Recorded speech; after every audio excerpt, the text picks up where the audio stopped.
toxic masculinity, which is a term, it's a trigger word in society today. And it got me to think about how that word keeps evolving, because when I think of toxic masculinity, I think about men predators. I think about men who are sexual deviants, rapists, woman beaters, these type of people, very oppressive men, men who don't see women as their equal, right? But there's more layers to the term than that.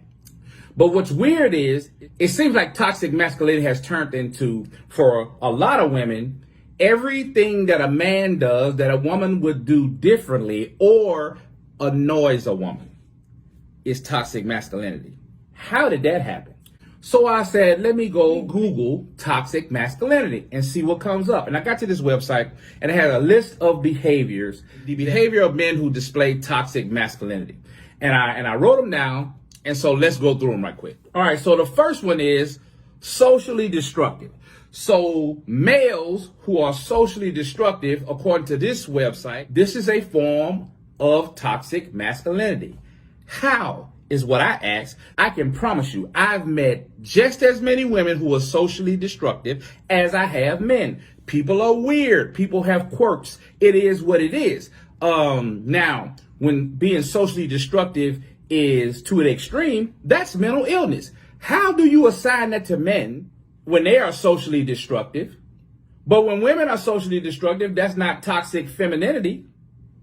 I'm confused. And then you get into men who are jealous and men who are dominating and very controlling. However, when we get to this area, it gets very tricky for me because, again, I've met just as many women who were jealous and just as many women who were controlling over their significant other as I have dudes. What is it? Why is it that when a dude displays this dysfunction, there's a label for it, but not for women? Violent domination. Okay, if you are a violent person, then there's an issue there.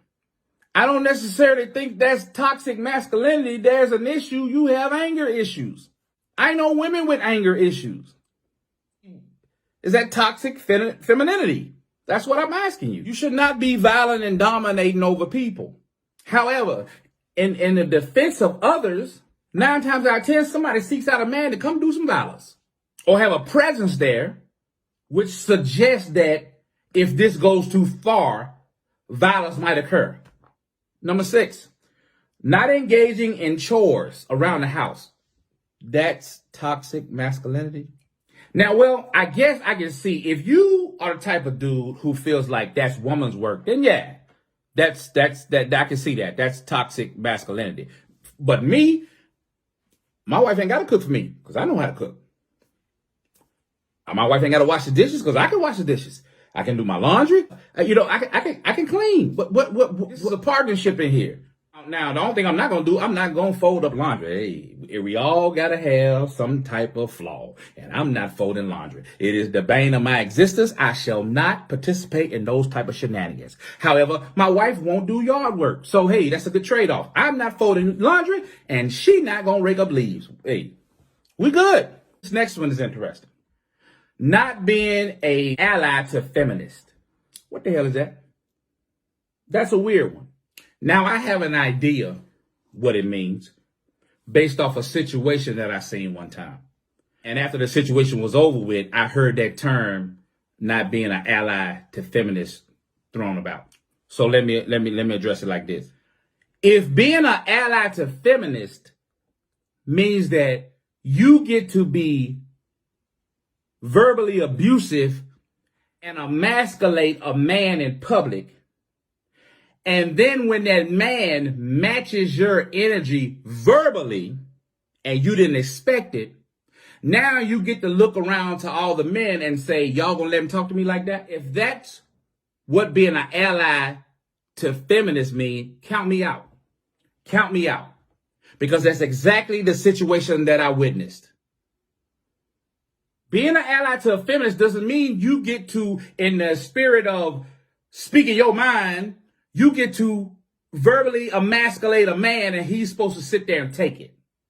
Now, this last one, I gotta admit, pissed me off. Whoever included the word stoic into this list needs their head examined. I will say it publicly. I will say it privately. I will scream it from a mountaintop. There's absolutely, positively nothing wrong with a man being stoic. And if we can be honest, some women are stoic. Remember how our dads were unbothered? Remember how our granddads weren't bothered about things? People, there could be a circus happening around them. People could have their hair on fire, running around, whatever, and they would be very calm. And they would be like, hey, calm down.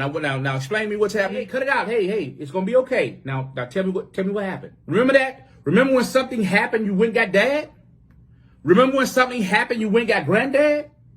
And everybody else could be in a frenzy, could be emotional. Dad and granddad would never be. They would just go into action to fix it, to rectify the situation. A personal story of mine. We had a stray dog crawl into the crawl space, which was about maybe 2 foot, maybe about 3 foot high, under our house and die. We didn't know the dog was under there for a while, and it started to stink. It started, the whole house smelled like dead dog. Now, my mom is freaking out because you cannot escape the smell. This is my dad's job to go and seek out this smell, not my mom's. When he had a flashlight and he looked into an opening in the crawl space and he seen a decomposing dog's body, a decision had to be made. Now, the crawl space was very small. Now, me and my brother were terrified. We were small kids at the time, but we actually thought, I know I did, that he was going to send us in there to get that dog out. He seen the horror in our face. He wasn't horrified. He was calm. My mom flipping out. He was calm. He was stoic. This is the distasteful task that has to be done. And as per the man of the house, the burden falls upon him to rectify it. We need men to be stoic. When there's a bump in the night and somebody has to go downstairs and investigate, nobody sends their wife. Nobody sends the girl. I'm just saying. When there's some heavy lifting to be done, a dude goes to do it. When there's a crisis, go find dad. Go get uncle. Go get the coach. Because men tend to be stoic in these situations, which makes them calm, and that's ingrained in us. Those are instincts. That's stuff that's been in us for thousands of years. As the hunters, as the protectors. Old school men, I have a message for you. Don't you ever let what's happening out here today make you second guess the values that was handed down to you from your dad and your granddad. They still have value and you are necessary. Be firm, be fair. There's nothing wrong with being abrasive. Do not let someone tell you that because it makes them uncomfortable. It has nothing to do with you. You be civil with everybody. You be fair with everybody. But there's nothing wrong with being firm and there's nothing wrong with being abrasive.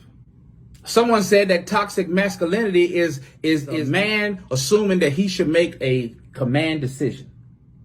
Well, usually in groups, there's a designated leader. Sometimes that's not even spoken.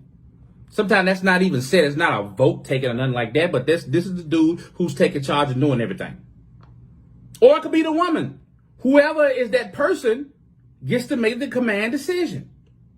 You don't expect me to do all the distasteful tasks that comes along with being the leader.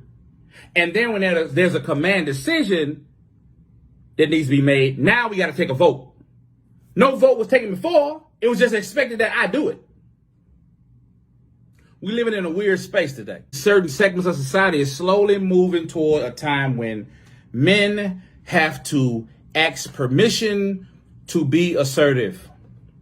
It's fine when you are assertive on the behalf of a woman. It's fine when you are assertive on the behalf of a pet. It's fine when you are assertive on the behalf of a child. But when you are assertive on your behalf, when you have a personal preference, it's toxic masculinity. Stop trying to please everybody. Newsflash, you don't have to.